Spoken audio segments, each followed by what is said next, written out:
வணக்கம் ஃப்ரெண்ட்ஸ். இப்போ பார்த்துருக்கு பார்த்தீங்கன்னா JS 220 ரெகுலேட்டர் 220 JS அதுக்கு உண்டான ரெகுலேட்டரு. இந்த பம்போட கம்ப்ளைண்ட் பார்த்தீங்கன்னா ஸ்லோ கம்ப்ளைண்ட்டு அண்டு லேக்கிங்கு.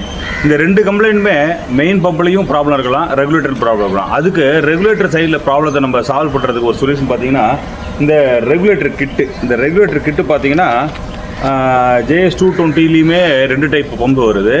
அந்த 2 டைப் பம்புக்கு உண்டான இந்த ரெகுலேட்டர் கிட்டு, இந்த இன்டர்னல் காம்பனன்ட்ஸ் நம்ம மாற்றிட்டோம்னாலே லக்கிங்கு ஸ்டால் ஆகுறது. லோடு கொடுக்கும்போது சார் ஆஃப் ஆகுது, எங்கள் வண்டி ஆஃப் ஆகுது, டீசல் பம்ப்லாம் கரெக்டாக இருக்குது, எல்லாமே நல்லா இருக்குது, ஆனால் பார்த்தீங்கன்னா லக்கிங் ஆகுதுன்னா அந்த ப்ராப்ளம் சால்வ் ஆயிரும்.